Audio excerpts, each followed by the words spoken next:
Assalamualaikum warahmatullahi wabarakatuh. Selamat pagi teman-teman. Jadi di sini saya akan menjelaskan materi tentang jurnal penyesuaian pada perusahaan jasa.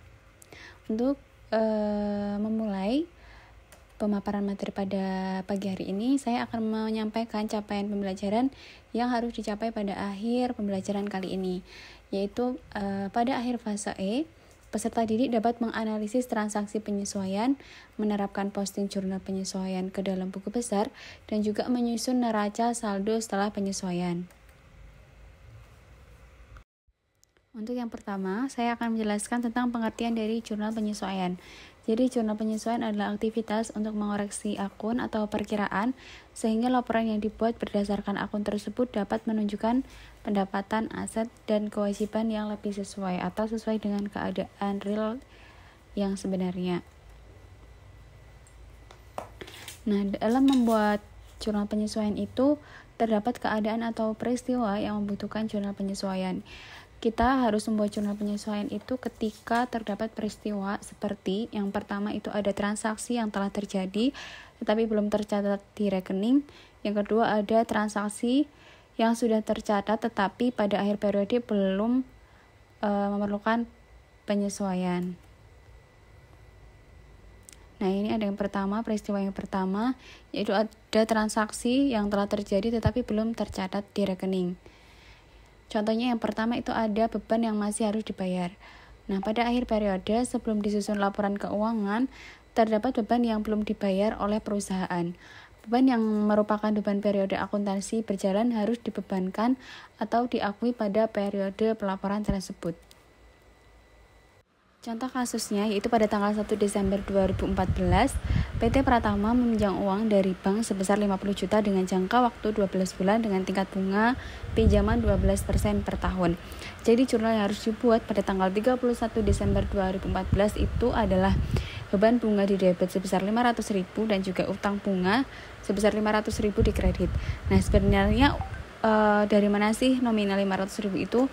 500.000 itu didapat dari 1/12 dikali 12% yang berasal dari tingkat bunga pinjaman dan dikalikan dengan jumlah pinjaman yaitu 50 juta dan diperoleh nilai 500 juta rupiah.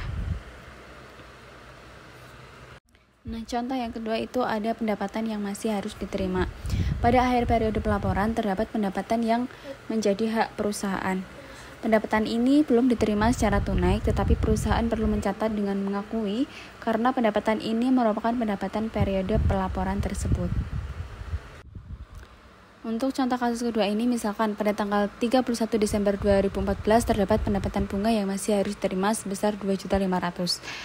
Di sini ada perintah buatlah pencatatan penyesuaian 31 Desember 2014. Jadi, jurnal yang harus dibuat yaitu piutang bunga berada di debit 2.500.000, kemudian pendapatan bunga berada di kredit 2.500.000. Nah, di sini ada peristiwa yang kedua, yaitu transaksi telah dicatat tetapi pada akhir periode memerlukan penyesuaian. Contohnya, yang pertama itu ada beban dibayar di muka. Beban dibayar di muka adalah beban-beban yang sudah dibayar tapi belum dibebankan atau diakui sebagai beban pada periode pelaporan berjalan.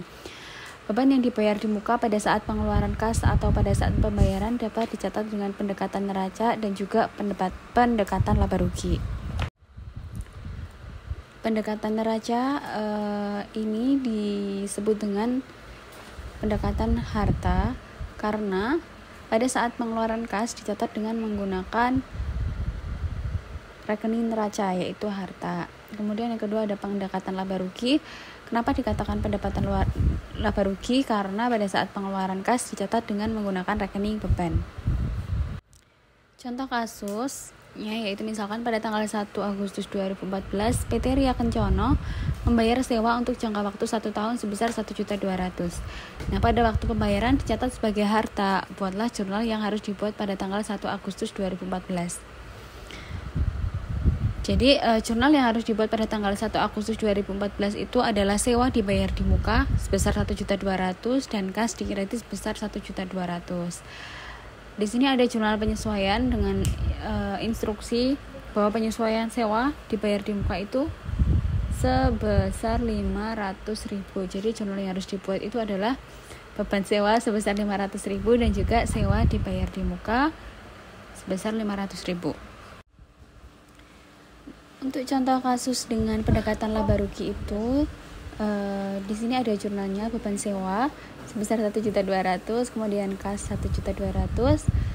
Kemudian di jurnal penyesuaiannya pada tanggal 31 Desember itu sebesar 700.000 sewa dibayar di muka dan juga beban sewa 700.000. Untuk contoh yang kedua, yaitu ada pendapatan diterima di muka. Pendapatan diterima di muka adalah penerimaan pendapatan tetapi bukan pendapatan untuk periode pelaporan tersebut. Pendapatan diterima di muka ini saat penerimaan kas dapat dicatat dengan pendekatan neraca dan juga pendekatan laba rugi, sama seperti yang awal tadi. Untuk pendekatan neraca, ini dicatat sebagai kewajiban dikatakan pendapatan neraca karena pada saat penerimaan kas dicatat dengan menggunakan rekening pendapatan diterima di muka, jadi masuk ke dalam kelompok kewajiban. Kemudian untuk pendekatan laba rugi dikatakan pendapatan laba rugi karena pada saat pengeluaran kas dicatat dengan menggunakan rekening pendapatan. Untuk contoh kasusnya, pada tanggal 1 Agustus 2014, Ria Kencono menerima pendapatan sewa untuk jangka waktu 1 tahun sebesar 1.200.000. Pada waktu pembayaran dicatat sebagai kewajiban. Buatlah jurnal pada tanggal 1 Agustus dan 31 Agustus.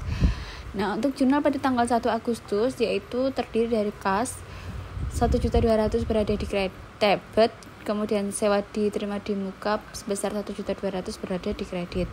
Sedangkan jurnal penyesuaian pada tanggal 31 Desember 2014 terdiri dari sewa dibayar di muka sebesar 500.000 dan pendapatan sewa sebesar 500.000 di kredit. Jurnal untuk pendekatan laba rugi sendiri pada tanggal 1 Agustus 2014 berbunyi kas berada di debit sebesar 1.200.000 dan juga pendapatan sewa sebesar 1.200.000 berada di kredit. Kemudian pada tanggal 31 Agustus ada pendapatan sewa sebesar 700.000 di debit dan juga sewa dibayar di muka sebesar 700.000 di kredit. Untuk contoh yang ketiga yaitu ada penyusutan aktiva tetap. Pada saat pembelian aktiva tetap, mendebit rekening aktiva tetap dan tidak diakui sebagai beban. Hal ini karena pembelian aktiva tetap adalah untuk operasi perusahaan, bukan untuk dijual kembali. Aktiva yang dibeli tersebut semakin lama akan mengalami penyusutan, sehingga pada akhir periode perlu dilakukan pencatatan atau penyesuaian. Contoh kasusnya yaitu asumsi harga perolehan aktiva tetap kendaraan adalah 10.500.000. Nilai sisa diestimasikan 500.000 dan ditaksir umur ekonomisnya adalah 5 tahun. Metode penyusutan yang digunakan adalah garis lurus. Buatlah perhitungan penyusutan dan jurnalnya. Sebelum kita membuat jurnalnya, kita harus menghitung perhitungan besaran penyusutannya dulu. Jadi ada rumusnya yaitu harga perolehan dikurangi dengan nilai sisa dibagi dengan umur ekonomis yang diperoleh 10.500.000 dikurangi dengan 500.000 dibagi dengan 10 bulan dan diperoleh nilai 1 juta. Yaitu pada tanggal 31 Agustus terdiri dari beban penyusutan kendaraan sebesar 1 juta di debit dan akumulasi penyusutan kendaraan berada di kredit sebesar 1 juta. Kemudian contoh yang keempat ada pemakaian perlengkapan. Perlengkapan atau persediaan bahan habis pakai adalah persediaan bahan baku yang habis dipakai untuk operasional perusahaan dalam jangka waktu kurang dari 1 periode akuntansi. Pada saat pembelian perlengkapan, perusahaan bisa menggunakan pendekatan neraca dan pendekatan laba rugi juga. Nah, pada saat perolehan perlengkapan maka dicatat dengan rekening perlengkapan, tetapi bila menggunakan pendekatan laba rugi maka dicatat ke rekening beban perlengkapan. Untuk contoh kasusnya yaitu diasumsikan jumlah pembelian perlengkapan kantor pada bulan Agustus itu ada 5 juta dan perlengkapan akhir pada 31 Agustus itu ada 2 juta. Kemudian buatlah jurnal pada tanggal 1 Agustus dan juga 31 Agustus. Kita akan mulai pada perhitungan dengan menggunakan pendekatan neraca. Jadi jurnalnya untuk dengan penggunaan pendekatan neraca yaitu perlengkapan kantor sebesar 5 juta di debit, kemudian kas 5 juta di kredit. Jadi kita menggunakan akun perlengkapan kantor atau akun harta yang ada di debit. Kemudian untuk yang penyesuaiannya kita menggunakan akun beban perlengkapan kantor dan juga perlengkapan kantor dengan nominal sebesar perlengkapan yang kita pakai. Contoh kasus untuk yang laba rugi. Di sini ada jurnalnya, yaitu beban perlengkapan kantor sebesar 5 juta, kemudian kas di kredit 5 juta. Nah, untuk jurnal penyesuaiannya pada tanggal 31 Agustus yaitu ada perlengkapan kantor sebesar 3 juta dan juga beban perlengkapan kantor sebesar 3 juta. Nah, step terakhir ketika kita setelah jurnal penyesuaian, kita harus membuat neraca saldo setelah penyesuaian. Namun, sebelum kita membuat neraca saldo setelah penyesuaian, kita harus memposting jurnal penyesuaian tadi yang telah kita buat dengan buku besar yang sudah kita buat kemarin. Jadi kita gabungkan terlebih dahulu, kemudian baru kita buat neraca saldo setelah penyesuaian. Nah, di sini ada contoh dari neraca saldo setelah penyesuaian dari PT Sukses Kemilau. Bisa dilihat ya teman-teman semua. Di sini antara jumlah debit dan kredit itu harus sama. Nah, mungkin itu saja yang bisa saya sampaikan. Saya mohon maaf apabila ada kesalahan dalam penulisan maupun dalam perkataan. Saya cukupkan. Sekian, wassalamualaikum warahmatullahi wabarakatuh.